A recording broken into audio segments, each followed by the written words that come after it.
या देवी सर्वभूतेषु मां चन्द्रघण्टेरूपेण संस्थिता नमस्तस्यै नमस्तस्यै नमस्तस्यै नमो नमः।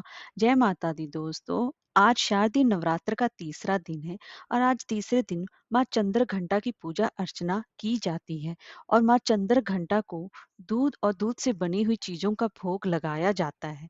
दोस्तों, आज नवरात्रि के तीसरे दिन मैं आपको दुर्गा सप्तशती के चतुर्थ अध्याय का श्रवण करवा रही हूँ। तो चलिए वीडियो शुरू करते हैं। दोस्तों, अगर आपको हमारी वीडियो अच्छी लगी हो तो लाइक और शेयर करें और चैनल को सब्सक्राइब करना ना भूलें और कमेंट बॉक्स में जय माता दी अवश्य लिखें। तो चलिए वीडियो शुरू करते हैं। दोस्तों, नवरात्र के तीसरे दिन मां चंद्र घंटा की पूजा अर्चना करने के बाद सबसे पहले दुर्गा सप्तशती के चौथे अध्याय पढ़ने से पहले मां का ध्यान करना चाहिए। तो चलिए वीडियो शुरू करते हैं। सिद्धि की इच्छा रखने वाले पुरुष जिनकी सेवा करते हैं तथा देवता जिन्हें सब ओर से घेरे रहते हैं, उन जया नाम वाली दुर्गा देवी का ध्यान करें। उनके श्री अंगों की आभा काले मेघ के समान श्याम है। उनके मस्तक पर आबद्ध चंद्रमा की रेखा शोभा पाती है।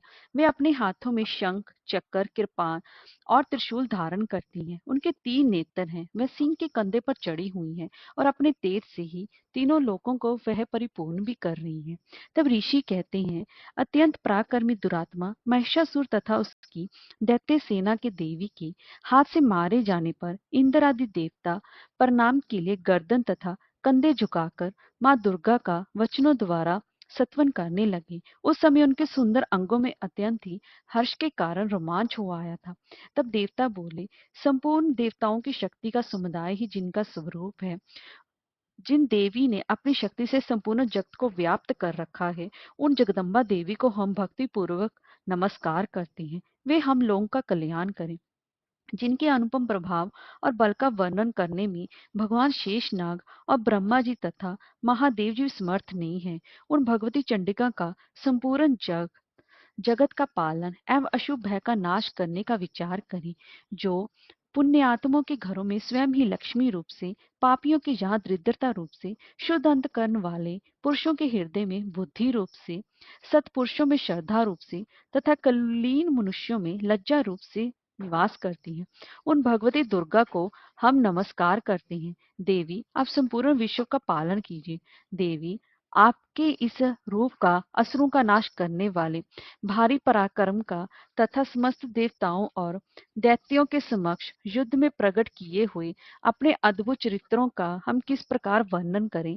आप संपूर्ण जगत की उत्पत्ति में कारण है। आप में सत्वगुण, रजोगुण और तमोगुण, ये तीनों गुण मौजूद हैं, तो भी दोषों के साथ आपका संसर्ग नहीं जान पड़ता।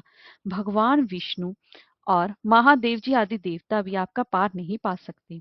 आप ही सबका आश्रय हैं। आप, यही समस्त जगत आपका अंशभूत है। और देवी, आप संपूर्ण यज्ञों में जिसके उच्चारण से सब देवता तृप्ति लाभ करते हैं, वह स्वभाव भी आप ही हैं।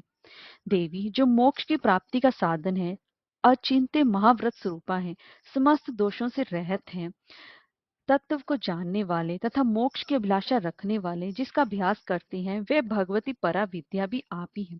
आप शब्द स्वरूपा हैं। अत्यंत निर्मल ऋग्वेद, यजुर्वेद तथा उद्गीत के मनोहर पदों के पाठ से युक्त सामदेव का आधार भी आप ही हैं। देवी, इस विश्व की उत्पत्ति व पालन के लिए आप ही वार्ता जन की खेती व आजीविका के रूप में प्रकट हुई हैं। आप संपूर्ण जगत की घोर पीड़ा का नाश करने वाली हैं। देवी, जिससे समस्त शत्रुओं के शास्त्रों के सार का भी ज्ञान होता है, आपकी कहीं भी आसक्ति नहीं है। कैटव के शत्रु भगवान विष्णु जी के वक्ष स्थल में एकमात्र निवास करने वाली भगवती लक्ष्मी तथा भगवान चंद्रशेखर द्वारा सम्मानित गौरी देवी भी आप ही हैं। आपका मुख मंद मुस्कान से सुशोभित, निर्मल पूर्ण चंद्रमा के बिंब का अनुकरण करने वाला, उत्तम स्वर्ण की मनोहर कांति से भी कमनीय है।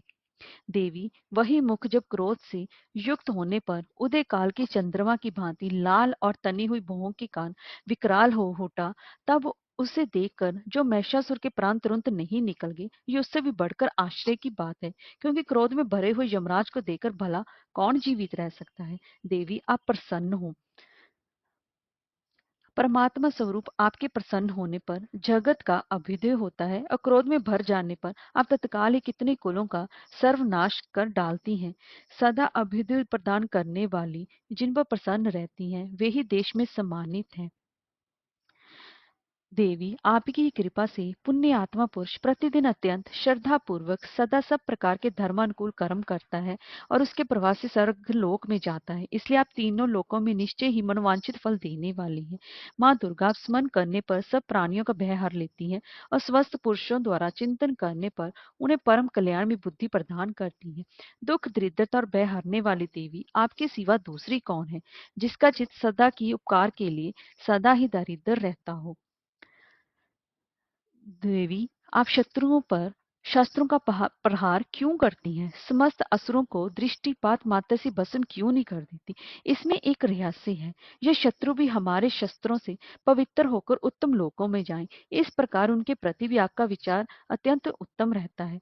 खड्ग के तेज पुंज की भयंकर दीप्ति से तथा आपके त्रिशूल की अग्रभाग की घनीभूत प्रभा से चंद्याकर जो असुरों की आंखें फूट नहीं गई, उसमें कारण यही था कि वे मनोहर रश्मियों से युक्त चंद्रमा के समान आनंद प्रदान करने वाले आपके सुंदर मुख का दर्शन करते थे। देवी आपका शील दुराचारियों के बुरे बर्ताव को दूर करने वाला है तथा आपका बल और पराक्रम तो उन दैत्यों का भी नाश करने वाला है जो कभी देवताओं के पराक्रम को भी नष्ट कर चुके थे। इस प्रकार आपने शत्रुओं पर भी अपनी दया ही प्रकट की है। आपके इस पराक्रम की किसके साथ तुलना हो सकती है तथा शत्रुओं को भय देने वाला एवं अत्यंत मनोहर ऐसा रूप भी आपके सिवा और कहाँ है। हृदय में कृपा और युद्ध में निष्ठुरता ये दोनों बातें तीनों लोकों में भीतर केवल आप में ही देखी गई हैं। अंतः माता आपने शत्रुओं का नाश करके इस समस्त त्रिलोकी की रक्षा की है। आपको हमारा नमस्कार है। देवी आप शूल से हमारी रक्षा करें। चंडिके पूर्व पश्चिम और दक्षिण दिशा में आप हमारी रक्षा करें तथा ईश्वरी अपने त्रिशूल को घुमाकर आप उत्तर दिशा में भी हमारी रक्षा करें।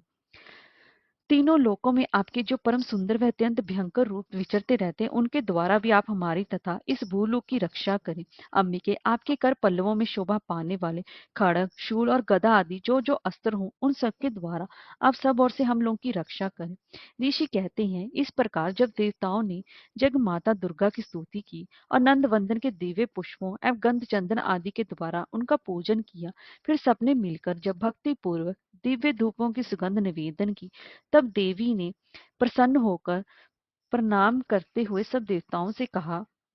देवी बोली, देवताओं तुम सब लोग मुझसे जिस वस्तु की अभिलाषा रखते हो उसे मांगो। तब देवता बोले, भगवती ने हमारी सब इच्छा पूर्ण कर दी है, अब कुछ भी बाकी नहीं है, क्योंकि हमारा ये शत्रु महिषासुर मारा गया। महेश्वरी इतने पर भी यदि आप हमें और वर देना चाहती है तो हम जब जब आपका स्मरण करें तब आप दर्शन देकर हम लोगों की महान संकट दूर कर दिया करें।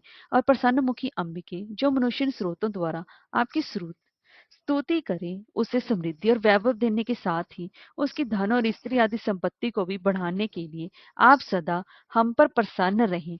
ऋषि कहते हैं, राजन देवताओं ने जब अपने तथा जगत के कल्याण के लिए भद्रकाली देवी को इस प्रकार प्रसन्न किया, तब वे तथास्तु कहकर वहीं अंतर ध्यान हो गए। भोपाल इस प्रकार पूर्व काल में तीनों लोगों का हित चाहने वाली देवी जिस प्रकार देवताओं के शरीर से प्रकट हुई थी, वही सब कथा मैंने अब कह सुनाई।